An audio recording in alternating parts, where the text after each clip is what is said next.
বাংলা জুড়ে ৪২টি কনস্টিটিউয়েন্সিতেই নজর রাখছেন এবং সেটা গভীরভাবে। শুধুমাত্র জনসভা বা জনসমাবেশ করেই ক্ষান্ত নয়, প্রত্যেকটা জেলায় সাংগঠনিক নেতৃত্বদের সঙ্গে আলাদা করে বৈঠকে বসছেন। নিজের শহর কলকাতায় তার কার্যালয়ে অথবা সরাসরি জেলায় গিয়ে অভিষেক বন্দ্যোপাধ্যায় তৃণমূল কংগ্রেসের সর্বভারতীয় সাধারণ সম্পাদক। এই অভিষেকই বলেছিলেন ডায়মন্ড হারবারের মধ্যেই নিজেকে সীমাবদ্ধ রাখবেন। তা নিয়েই তৈরি হয় বিভ্রান্তি। অভিষেক বন্দ্যোপাধ্যায় ডায়মন্ড হারবারের বাইরে কতটা সক্রিয় হবেন তা নিয়ে প্রশ্ন ছিল শাসক দলের মধ্যেই। তবে অভিষেকের ইচ্ছা বেশি দিন স্থায়ী হয়নি।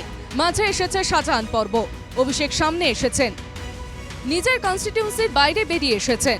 শুধু সামনে আসাই নয়, রীতিমতো আদালতের বাধায় শাহজাহানকে গ্রেপ্তার করা যাচ্ছে না এমন বিস্ফোরক বিবৃতিও দিয়েছেন। এরপরের ঘটনা সবার জানা। ডায়মন্ড হারবার থেকে তৃণমূল কংগ্রেসে যুবা গঠিত হয়।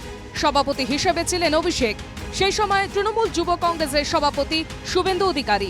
পরে মমতা বন্দ্যোপাধ্যায় অভিষেককে নিয়ে আসেন তৃণমূল যুব কংগ্রেসে। সভাপতি করা হয় অভিষেককে।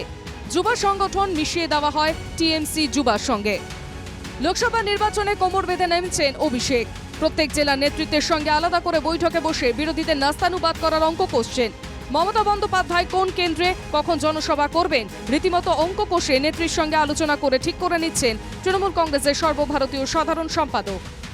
সংগঠনটা আরো শক্তপোক্ত, শুধু তাই নয়, একটা নির্বাচনের সময় একটা coordination, chairperson Mamata Bandyopadhyay, general secretary যাচ্ছেন, কিছু স্থানীয়ভাবে অসুবিধে সুবিধে সবটাই শুনছেন এবং ফিডব্যাক নিচ্ছেন, আর তার সঙ্গে মানুষের জনদরবারে বক্তব্য রাখছেন।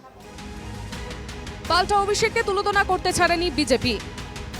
হরিদাস পাল 11-র পরে আসা মাল, 11-র আগে যে লড়াইটা হয়েছে সিপিএম এর সঙ্গে কোনো কন্ট্রিবিউশন আছে ছোড়া? এর নামের আগে পিসিটাকে সরিয়ে নেন আর কিছু নামের পরে ভাইপোটাকে সরিয়ে নেন আর পুলিশটা তুলে নেন, তাহলে বুঝতে পারবেন এই ছোড়ার কি দম আছে। বসিরহাট হোক বা নিজের কেন্দ্র ডায়মন্ড হারবার বা উত্তরবঙ্গের শিলিগুড়ি, আলিপুরদুয়ার নেতৃত্বের সঙ্গে বৈঠক করেছেন অভিষেক। ফলে বোঝাই যাচ্ছে 2021-এর মতোই পাহাড় থেকে জঙ্গলমহল সর্বত্রই তৃণমূলের কৌশল ঠিক করছেন অভিষেকই। লোকসভা নির্বাচনে মমতা বন্দ্যোপাধ্যায়ের পর তৃণমূল কংগ্রেসের ভোটকেন্দ্র হয়ে উঠেছেন অভিষেক বন্দ্যোপাধ্যায়। লোকসভা ভোট অভিষেকের অগ্নি পরীক্ষা বলেই মনে করছে রাজনৈতিক মহল।